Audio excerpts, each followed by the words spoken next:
Bonjour à toutes et à tous et bienvenue dans notre émission spéciale radio du collège.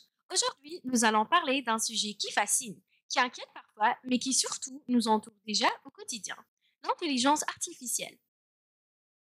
Et pour en discuter, nous avons la chance d'accueillir deux invités de marque, deux enseignants de notre école, Monsieur Boujarada, professeur de physique-chimie, et Monsieur Dahlab, professeur de technologie. Merci à vous deux d'être avec nous sur notre plateau radio. Bonjour, bonjour les enfants. Merci à Merci. vous de l'invitation. Bonjour. Merci à vous deux d'être avec nous sur notre plateau radio.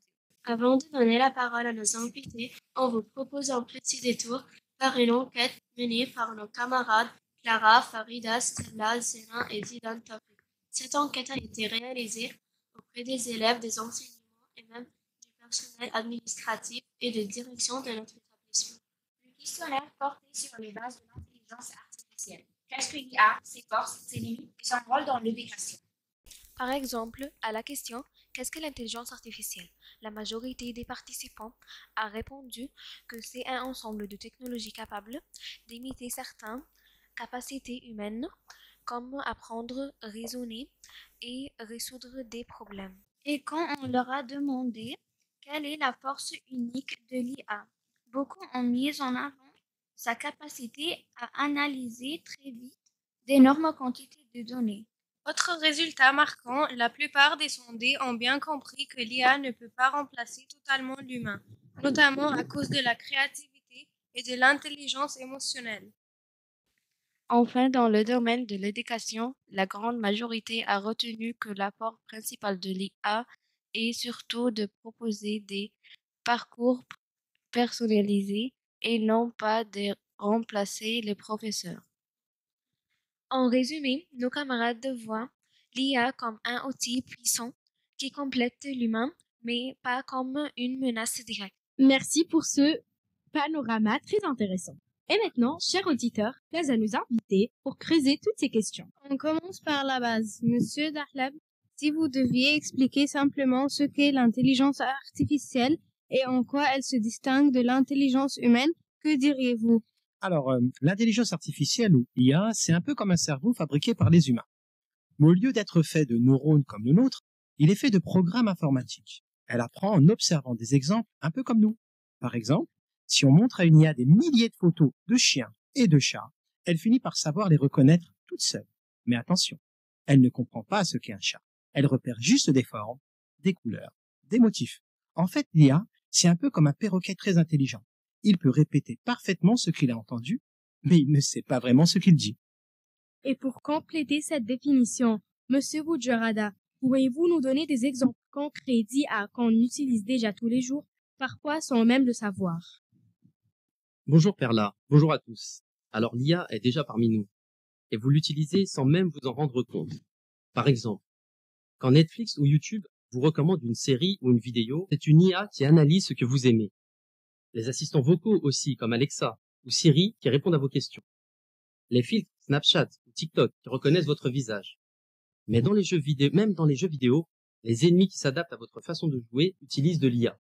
Donc oui, l'IA est partout et elle apprend de nous en permanence. On entend souvent dire que l'IA pourrait transformer l'école. Alors ma question est pour vous, Monsieur Boujarada.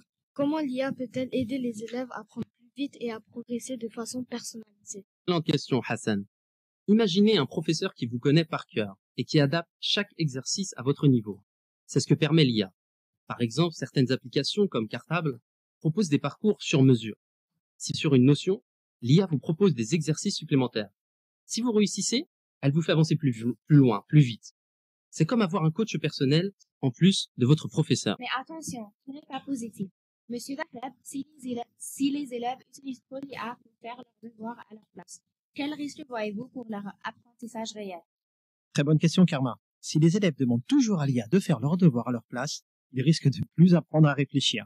C'est un peu comme si on voulait devenir fort au foot, mais qu'on demandait toujours à quelqu'un d'autre de courir à notre place. L'IA peut être une super aide pour comprendre un exercice autrement ou trouver des idées. Mais elle ne doit pas penser à votre place. Tiens, une petite anecdote. Une fois, un étudiant a rendu un devoir et il a oublié d'enlever la petite phrase qui dit « Voici ton devoir, il est prêt ». Par conséquent, en oubliant cette phrase, le professeur a immédiatement remarqué que ceci provenait d'une intelligence artificielle. Moralité, On peut utiliser l'IA pour apprendre, pas pour tricher. C'est un outil, pas une baguette magique. On a bien compris que l'IA est partout, même dans nos poches avec nos smartphones. Monsieur Daleb, pourriez-vous nous expliquer comment elle fonctionne concrètement dans ses objets du quotidien? Merci, Taline. Alors effectivement et concrètement, l'intelligence artificielle dans nos téléphones, c'est un programme qui apprend à reconnaître des modèles grâce à des données. Par exemple, quand vous prenez une photo et que votre téléphone reconnaît votre visage, il a appris à le faire en ayant vu des milliers d'autres visages avant. Il a remarqué des formes particulières, 2 yeux, un nez, une bouche, et se dit, tiens, ça ressemble à un visage. L'IA fonctionne donc un peu comme un cerveau d'élève. Elle observe beaucoup d'exemples, elle fait des essais, elle se trompe, et petit à petit, elle devient meilleure. Mais au lieu d'apprendre dans une salle de classe, elle apprend grâce à des données et à des calculs mathématiques. Quand vous parlez à Siri ou à Google, c'est pareil. Votre voix est transformée en chiffres.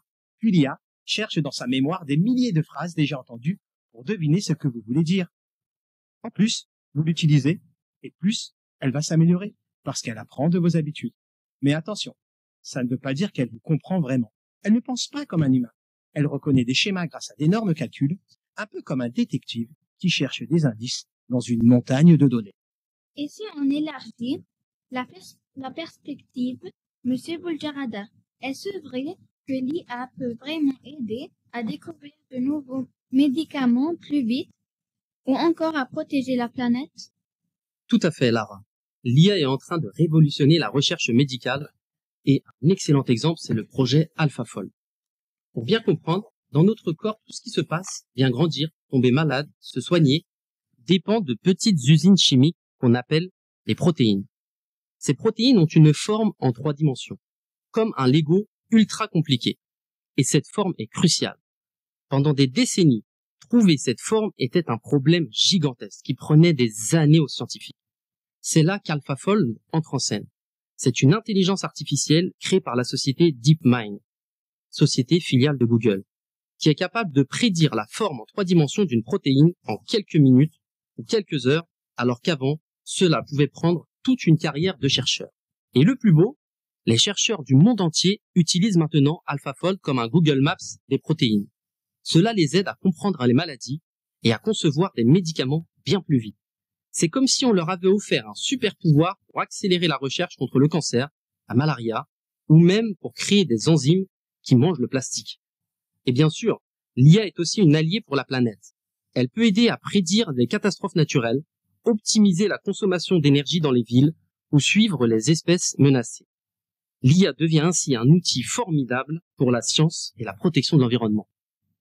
Mais bien sûr, l'IA n'est pas parfaite. Monsieur Boudjarada, selon vous, prend-elle toujours de bonnes décisions? Peut-on lui faire confiance à 100%? C'est juste, Leïla. L'IA n'est pas magique. Elle dépend des données qu'on lui donne. Si ces données sont biaisées, ses décisions le seront aussi. Par exemple, si une IA est entraînée avec des textes sexistes ou racistes, elle reproduira ses défauts. On ne peut donc pas lui faire confiance les yeux fermés. L'humain doit toujours garder le contrôle, vérifier et corriger. C'est pour ça qu'on a encore besoin de vous, les futurs scientifiques. Cette fois, ma question s'adresse aux 2 invités. Selon vous, l'IA va-t-elle remplacer certains métiers dans le futur, y compris celui des enseignants? Hassan, c'est la question qui nous inquiète tous, et elle mérite une réponse honnête. Regardons les choses en face. Oui, l'IA va probablement remplacer certaines fonctions des enseignants. La correction d'exercices standardisés, la transmission de connaissances de base, le suivi des progressions, tout cela peut être automatisé. Mais, et c'est un mais essentiel, l'IA ne remplacera jamais l'enseignant qui reconnaît un élève va mal juste à son regard. Celui qui adapte son cours à l'actualité de la classe. Celui qui transmet sa passion au-delà du programme. Celui qui redonne confiance à un élève complètement découragé. L'avenir n'est pas dans le remplacement, mais dans la transformation. Les enseignants deviendront des guideurs, des mentors, des accoucheurs d'intelligence. Ils laisseront à l'IA le travail répétitif pour se concentrer sur l'essentiel, faire grandir et responsabiliser des êtres humains. La vraie question n'est pas serons-nous remplacés, mais saurons-nous évoluer pour rester irremplaçables. Une grande question pour conclure notre émission. Selon vous, l'IA sera-t-elle une aide précieuse pour l'humanité ou une menace dont nous devons nous méfier? Alors, Pour cette question, je dirais que l'IA, c'est comme le feu. Si on l'utilise bien, elle nous éclaire et nous aide. Si on l'utilise mal, elle peut brûler. Tout dépend de la manière dont les humains vont s'en servir. L'IA peut être une formidable aide pour soigner, apprendre, protéger la planète ou simplifier nos vies.